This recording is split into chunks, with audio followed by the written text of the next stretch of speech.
My family wants to reconnect after 6 years. I was married to my high school sweetheart, Sarah. We had 4 daughters, Jane, Tori, Brianna, and Claire. I met Sarah when we were 14 and we started dating right away. My parents loved Sarah, and she became like the daughter they never had. I remember my father sitting me down and giving me advice like, have good communication with each other. Think before you make any decision and that type of stuff. Sarah and I were dating for 7 years when we found out she was pregnant with Jane. We were both over the moon, got married soon after, and went on to have our beautiful family. The only problem was my brother Jack. Jack always had a crush on Sarah. It kind of harmed my relationship with him, but I tried to let it go because he was my brother and because Sarah also knew and had reassured me that she didn't have feelings for him. My limit was when Jack found out about mine and Sarah's engagement. He confessed his love for her and tried to convince her to leave me, but she didn't and told me at this point. I was mad at Jack and I was ready to kick his ass if Sarah asked me not to. I was ready to cut my brother out of my life, but it took Sarah and my parents to convince me not to.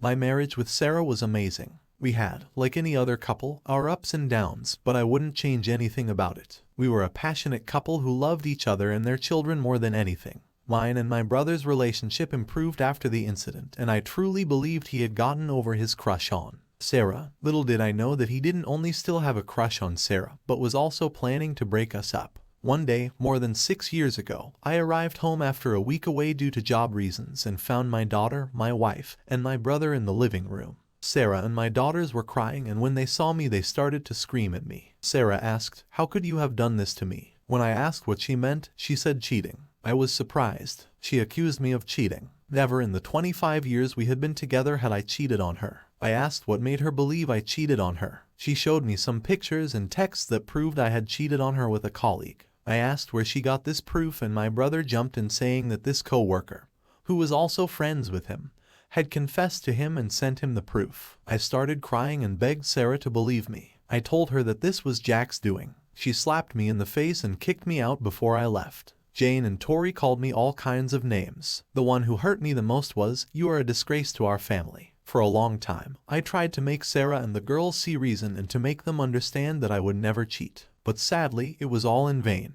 My parents disowned me and my dad said if I were a man, I would make the divorce easy before the end of the year. Me and Sarah were already divorced and my daughters didn't want to see me. In the beginning of 2017, when Sarah and Jack got married, my daughter sent me a message saying that they hated me and didn't want anything to do with me and that they had a new father figure in their life. It was hard, but with a lot of therapy, I learned to move on. I always held on to the hope that my family would find the truth, but I learned to live with the possibility that they never would. 5 years went by without any contact with anyone from my family, until a few days ago, I received a call from an unknown number, and when I picked it up, I said, "Hello, who is this?" And I heard sobs from the other side. It was my mom. She said they were sorry and wanted to meet me. I asked why, and my mom said my family had found the truth about everything. But this was a matter to be discussed personally. I told my mom that when or if I felt ready to meet them, I would call her. But I didn't want to be contacted by anyone until or unless I said something back. She said she understood and that she missed me. We said our goodbyes, but to be honest, I still don't know what I should do. Update. A few people have asked me for an update, so here it is. So I arrived at my parents' house on Saturday morning. I rang the door and my mom opened it. She started crying and hugged me. It was a bit of an award for me. My dad gave me a handshake and I got in. My mom started to try to make small talk. She asked me how I was. She then commented that I looked way better and that I had lost weight. I replied, "When you're depressed, you forget to eat." I then asked how they found out. My mom said that Jack was drunk and had an argument with Sarah saying, "I didn't plan all this, so I would take your tea." Sarah then forced him to confess. Sarah and my daughters wanted to contact me, but my mom said it would be better if she just contacted me. I started laughing. My dad was a little mad and asked me what's so funny. I said that my brother probably spent years trying to separate me and Sarah and blew it all up. All he had to do was be quiet and he could continue with his beautiful life. I then asked my parents if they could imagine how our lives would be if they and Sarah didn't try to convince my brother to forgive me after he tried to convince Sarah to run with him. My dad started crying. It was the first time in my 45 years of life that I had seen my old man cry. He started to apologize, saying he was an awful father, but that he, my mom, Sarah,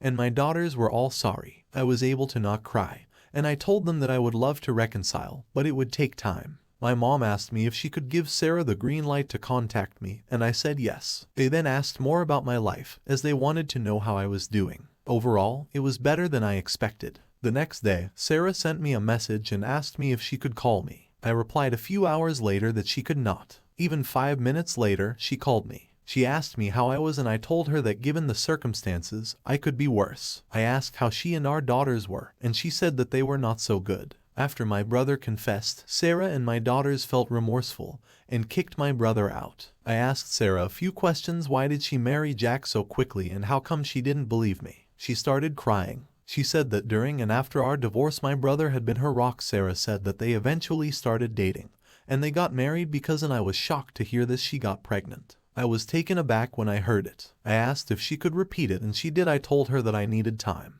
I warned that the chances of us getting back together were not looking good, and I didn't want her to have false hopes. She cried a bit more, but said she understood. She ended the conversation with an "I love you. I just said goodbye. Is reconciliation possible?" Update 2. My mom was the bridge of communication between me and my daughters. I messaged her that I wanted to meet my daughters in a public place, and she recommended a park, and we met yesterday. When I got there, my daughters had already arrived. I only had a few seconds to process seeing them for the first time in more than half a decade because Jane jumped on me. She was crying, kept saying she was sorry, and asked me not to hate them. We stayed, hugged for a few minutes. It seemed like she didn't want to let me go. It took Claire to take Jane off me. Tori asked me how I was. I looked at her for a few seconds. I was still surprised to see how much she had grown in the last few years, but I also kind of saw the last 6 years flashing in my eyes for a while after the divorce. I just looked at pictures of me, Sarah, and the girls together, remembering the good old days, and started wondering if living was still worth it after a few seconds. I told Tori I had gotten a cat. I said that he was a great cat and my best friend, and if it weren't for him I wouldn't be here speaking to her. As soon as I said this, all my daughters started crying. I was looking at them, crying on the inside, but somehow still able to maintain my posture. They all said they were sorry for not believing me and begged me to forgive them. I told them I still loved them more than anything, but it would take time for me to truly forgive them, and that they would have to show me by their actions and not their words how sorry they were. I noticed Jane was wearing a ring, and I asked her about it. She told me she had gotten married to her longtime boyfriend 2 years ago. At this point, I was about to burst into tears knowing I had missed my daughter's wedding.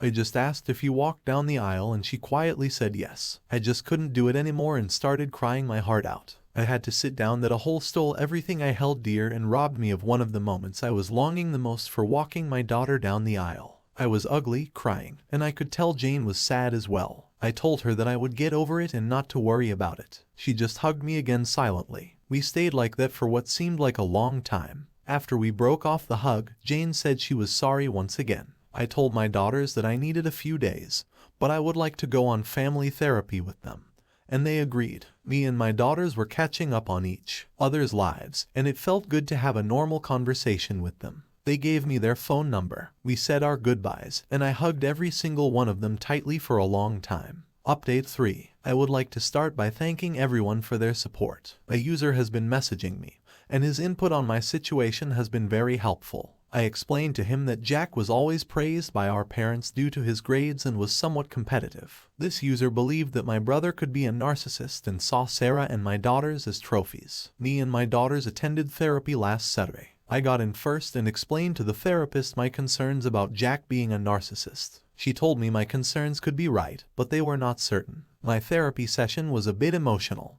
but good. I started by explaining how I felt during all this time and how many nights I cried, missing Sarah and the girls, how I had nightmares, and how hard it was all for me. My daughters did talk, but it was not easy to understand their words. They were crying the whole time, and it got worse as time went by, to the point where I had to calm them down and reassure them that I was not mad at them. The session ended, and we will attend our second session next Friday. Although I still don't know what will happen, I am hopeful I can rebuild my relationship with my girls. Also, I had dinner with my daughters on Tuesday. It went well, and they had the chance to meet my cat. They also brought copies of pictures of us. It was a nice gift. Thank you for watching the video. If you enjoy listening to these kinds of stories, we've got more in store for you. Simply subscribe to our channel, hit the like button, and share it with your friends.